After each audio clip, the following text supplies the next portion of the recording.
Hello, all. This is Lindsey with Blondie's Butcher Shop and Keeping It Rural Network. I'm really excited to start this new series called Meet and Greet, where we talk with people all about meat things.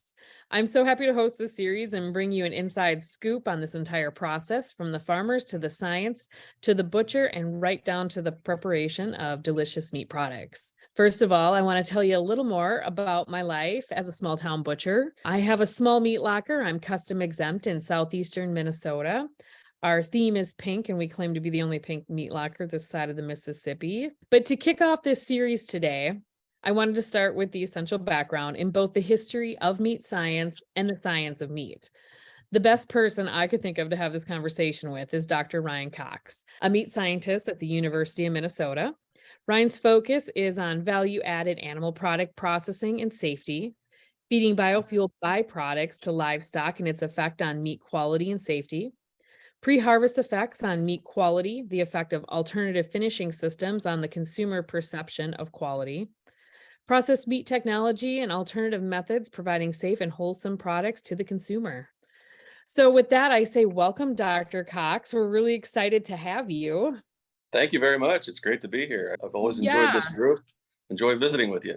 Yes. And I think a lot of people that don't know my journey in the world of butchery, I will tell you right now that Dr. Cox has been one of the most influential people that has helped me. I bought a meat locker knowing absolutely nothing about the protein industry or the world of butchering. And you've been super influential in helping mold me into the meat artist I am today. And I can tell you firsthand, your knowledge always blows my mind, as I hope on some level, every time I listen to you, that some form of osmosis happens so I can retain more. But I've heard you speak a ton over the last 11 years, and every time we talk, I learn something new. Will you just start off and tell us a little bit more about your path and your passion relating to meat? Sure. Right now, I'm currently the Extension Meat Specialist, and I'm an associate professor in the Department of Animal Science, as well as the Department of Food Science and Nutrition here at the U. I've been in this position since 2008, so this will be my 15th year going at this. A bit about my background: I did my bachelor's and my master's degree at Auburn University in animal science, and then finished at the University of Kentucky with my PhD in animal and food science, and then had the opportunity to come here to Minnesota. It's the work that I enjoy doing. Extension work, I think, is challenging, and it's also very rewarding.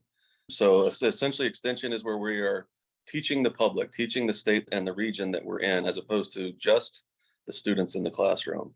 And so I get a chance to work with farmers. I get a chance to work with processors. I get a chance to work with the general public, consumers.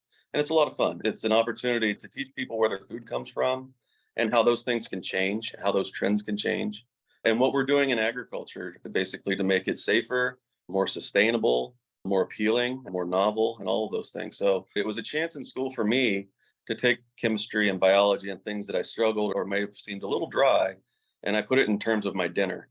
And that made a lot more sense to me. So that's why I was attracted to meat science. It was food. I'm a big guy. I like to eat. And so that made sense to me. Before. Yep. And it was really what it was. Got attracted to it. That was really it. Organic chemistry, you'll struggle in school, and you'll wonder why you're learning the Krebs cycle and all this. But the rubber hit the road when I started talking about converting muscle to meat and all of that. And so that was the big attraction to me. And of course, food is fantastic and wonderful, and all of us have to eat. So I've always going to have something to do as far as the future of our industry and where we're going. Job security at finest. Yeah, for sure. Right? Yeah, exactly. So this is, I call you the science history buff, because I feel like it's your forte, the history of where meat science started and how it got to where it is today. Out of all the people I've met in the meat industry, like, you are by far, you should be like a museum historian or something. Yeah, I've been told once that, I'm a scientist, but I tend to be a bit of a historian as well. I like to talk about how we've changed how we eat food, and certainly about how we eat meat. And so we've got our course, like you've been a part of, we've got a 101 evening course, or we did, that's converting to online and things of that nature, where I spend a good amount of time talking about history and how sort of the mode and method of how we eat meat has changed over thousands of years, or even over the past century. And, as that changed in Europe and Africa and Asia, as we settled this country, we had a unique way that we started processing meats with the stockyards, all of that. And we're really proud here at the University of Minnesota to be a big part of that history in that the very first meat lab ever in North America was at the University of Minnesota. When I got here, I wanted to celebrate that more because every quiz bowl you go to, there's this trivia question, where's the first meat science program? And it was here in Minnesota. It was started by Andrew Boss. And so that's why our lab is named after Andrew Boss. But that was in 1901. And so I Wow. always joke that we're the original old school when it comes to meat science. And we've been doing it a long time, very proud. We've got a long history of different types of projects that have been done here and service the state and the industry as a whole. So yeah, a lot of history here in Minnesota as well as throughout the country, and sort of an interesting way to teach how we settled the country even and the patterns and how we ate. 1901 was when it was built. And my locker was built 30 years later, Yep, 1930. there you go. Yeah. And they can hold up. Obviously, our current facility is built in the late 1960s and opened in 71.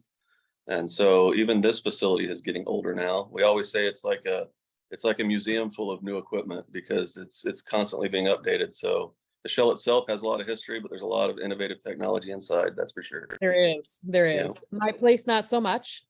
We had 1934 week last week. So Sure. yeah, all Excellent. the gas pipes had to be changed out. Super fun in the middle Oh of yeah. graduation catering season. Oh, sure, sure. So will you talk a little bit about the past before we really get into the science and how we got to where we are? Starting, the Chicago stockyards, tell the story of pork butt. It's a unique history, I think, because as a country we are newer. And so we evolved with the industry.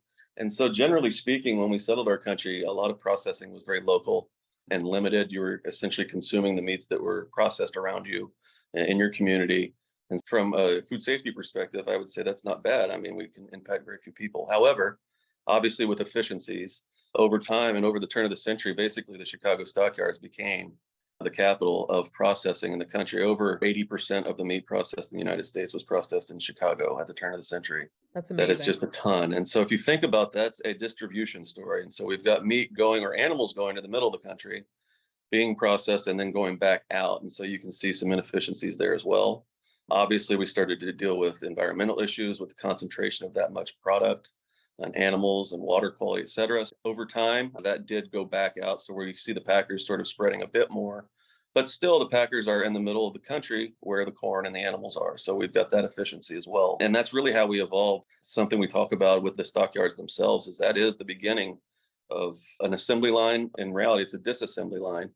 And we talk about Henry Ford sort of revolutionizing the assembly line, but that was being done in the packing plants long before, where we have one person doing one job and creating efficiencies and putting lots and lots of product out.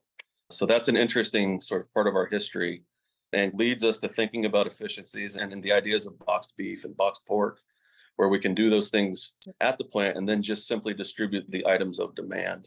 But a lot of our culture is based in meat processing. We talk about even in the 1800s when we were fighting the War of 1812, and you're making reference to the butt.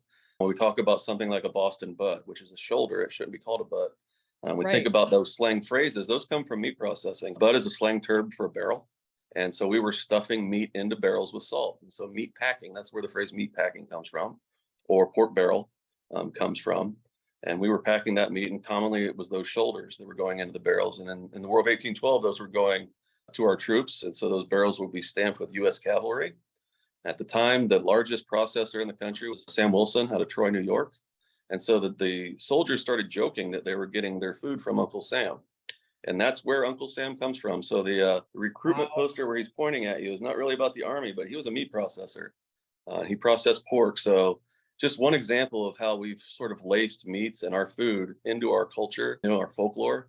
Yeah. And so that's the stuff I like to talk about because it leads us into where do we think we're going? We've seen ourselves evolve to here. What does that mean? Where do we think we're going from here? All of that very interesting for sure. Yeah. Talk a little bit about, how we've developed today. And I know before we started this, we were chatting a little bit about the Meat Science 101 class and how in 2015, it had stuck in my head that you had actually predicted to me and told me to prep my business to be more online, which now in 2023, I'm finally doing. We're 60 days in, our website just launched, but we're definitely behind the 8 ball from what the rest of the world is, meat sales, meat purchasing, a lot of that is being done online now. Sure. We still have our following locally, but talk about how you predicted that and how you see those trends moving forward. Sure. And so those, if you think about our past trends moving forward, we're moving continuously in that direction. Essentially, we have a couple things happening. Number one, we're trying to hit convenience, which means that we are dual income households. We always say we're time bankrupt. And so some of the older style cuts, the roast and things and beef, for example, are too big and they're too much of a commitment as far as time to prepare. And for example, I always say when you get home at 6 from work, the last thing you want to do is spend 3 hours on a roast and eat at 9 Right. or 10 o'clock at night. We're getting a lot more in our trending towards RTE, which is called ready to eat. Okay. Basically, the processor getting as close to your plate as possible and gaining all of those margins themselves. And so then, yes, of course, online ordering is going to play well into this.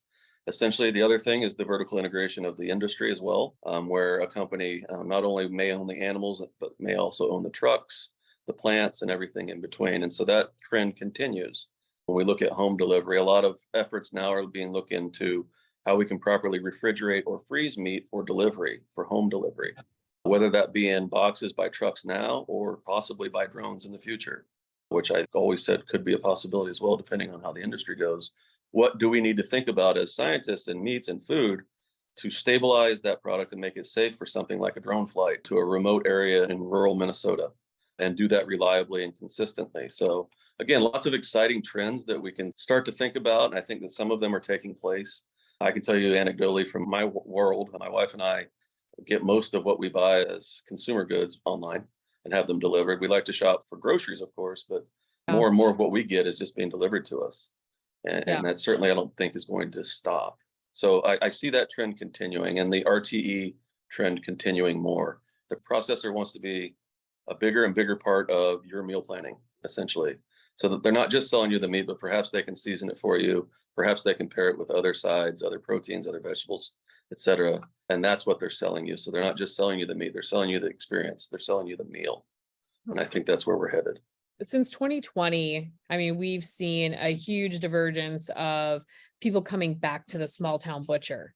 Do you see that direct marketing, that small butcher continuing because people want to know the story or they want to be related to the story? Absolutely. I always say it was an absolutely terrible way for us to get more attention, but we got it. The pandemic basically took employees out of packing plants, and so animals had nowhere to go. And unfortunately, many of those animals were destroyed. And people know that and we're aware of that. And all of a sudden realized that if we didn't have the large plant, we didn't have protein. And so there's a lot more support now as we've come a few years off the pandemic, government support and funding, public sentiment, and a thrust towards smaller to medium-sized processors in addition to the packing plants.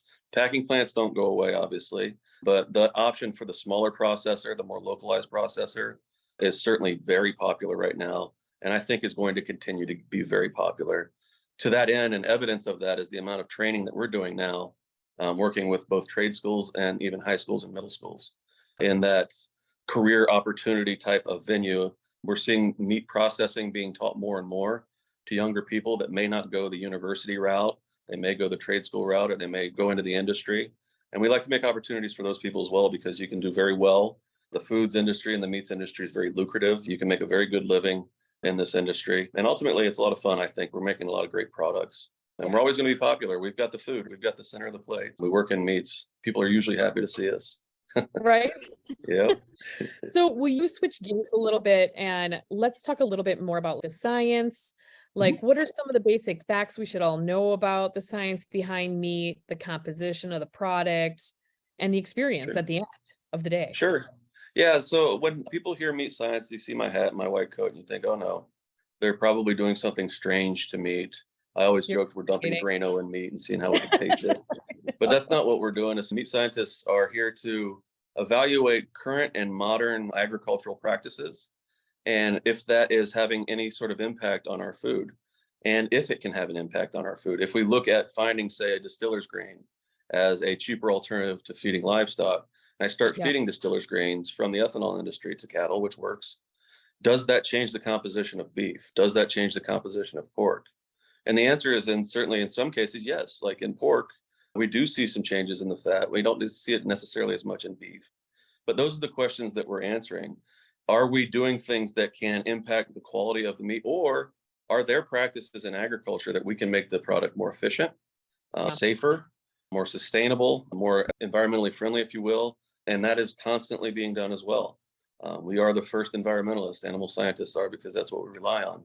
And so that's our charge in the science in this industry, is teaching people that we're trying to improve our industry. We're trying to make this an even more approachable protein for people. And so along the way, we're doing all sorts of things. So more modern style studies now, we're looking at alternative feedstuffs for livestock, because that is generally your highest cost in operation is feed. And so we're going to always be attacking feed costs. But we also look at, say, safety, food safety. We'll look at microbiological safety of these carcasses as they go through processing. Are there technologies that we can employ that can improve the safety of a carcass when we use different types of acids, for example, to discourage growth of bacteria? If we're using lighting, possibly to discourage growth of bacteria, airflow, all of those simple things, all the way up to some of your more refined technologies. And so the opportunities are wide and broad as far as meats. And if you're working in the meats industry, there's a chance you're working on a variety of different types of projects throughout the chain, all the way down to the end product. And we think about product formulation there, a sausage, for example. If we reduce the amount of sodium in that sausage because we are trying to reduce sodium intake, what does that do to the functionality of the sausage? Does it bind up as well? Does it have the same color? Is it as machinable as it was before? And all those things. So lots of different things that we consider, but they're not very sort of tricky things or things that we're trying to trick the consumer with. We're trying to either improve the experience or improve their overall industry.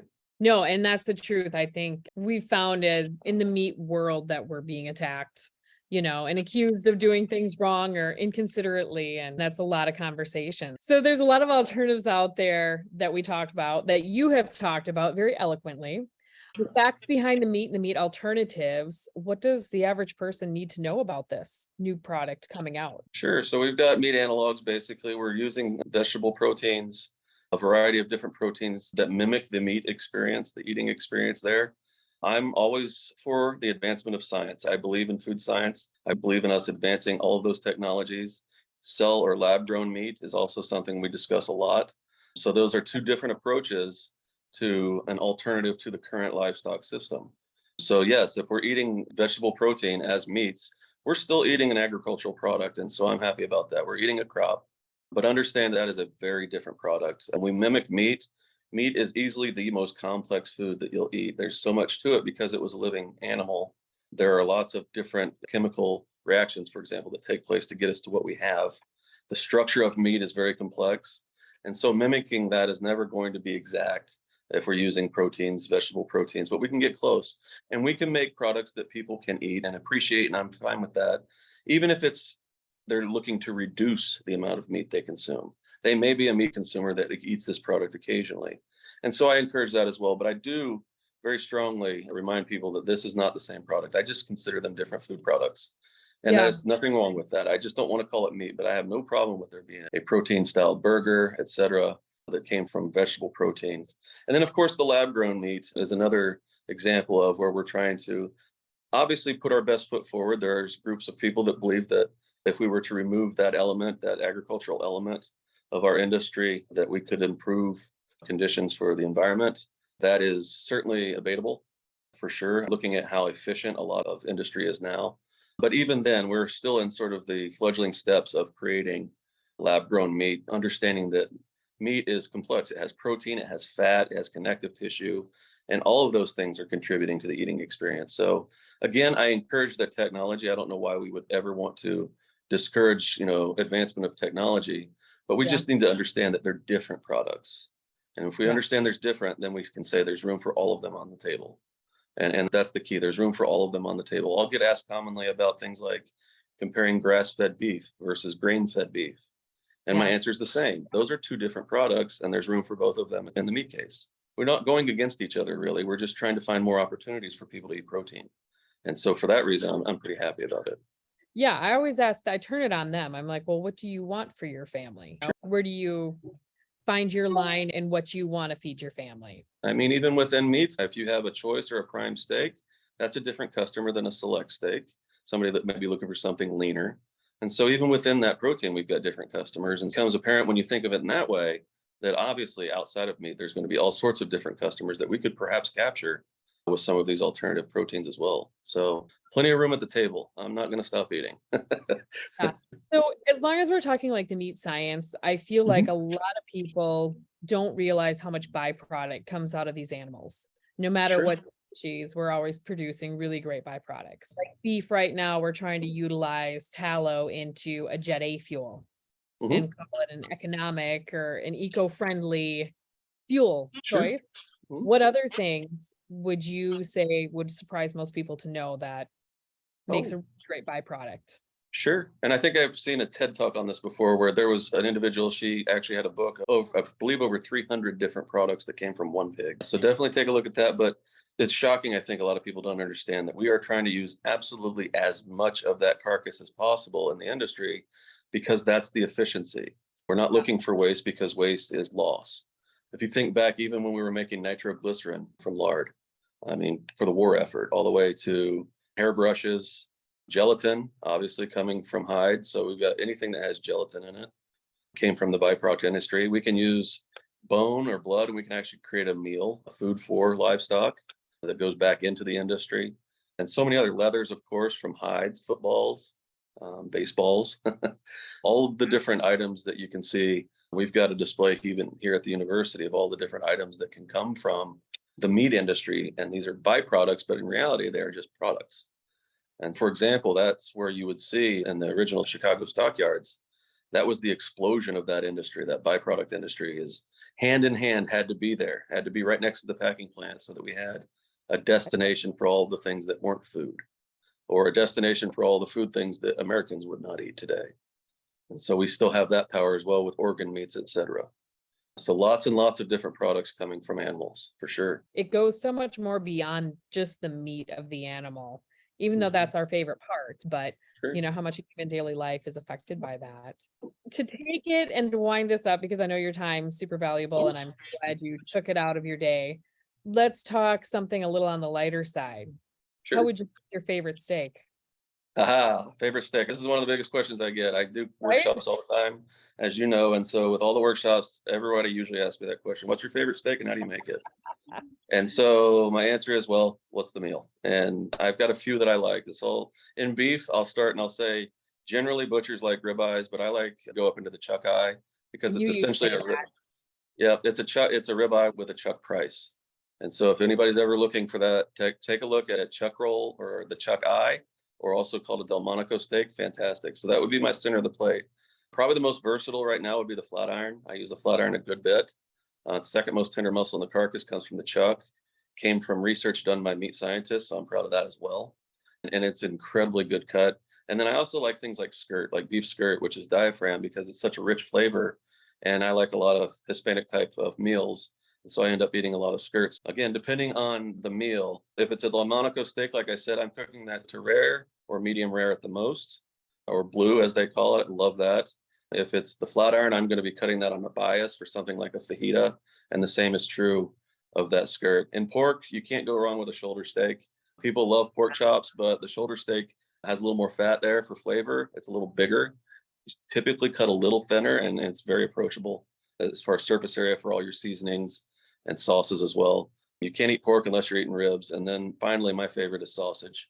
I'm a processed guy and I like all sorts of different sausages, but dry cured sausages are probably towards the top of my list. So I like salamis, things of that nature. So those are the ones that I like, but I'll eat them all.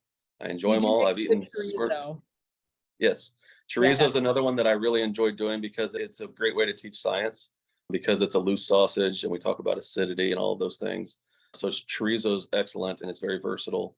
But again, like I said, I'll try anything usually. And I've tried certainly some wild things before, but those are the ones I like a lot and I tend to go back to. I'm not a big fan of chicken nuggets or just like a plain hamburger. I like to see some variety. Yeah, yeah. I think of how many skirt steaks I've put into hamburger over the years and briskets and flanks and yeah, Sure. now Yep. they're all the rage. And that's part of even my title here is value added products. Anytime we can sell those muscles as whole muscle and not grind them, then we're creating value and we can actually charge less for other portions of the carcass. And that's what the consumer might not always understand is when we are getting a premium on a muscle cut, then we can actually charge less for the ground beef.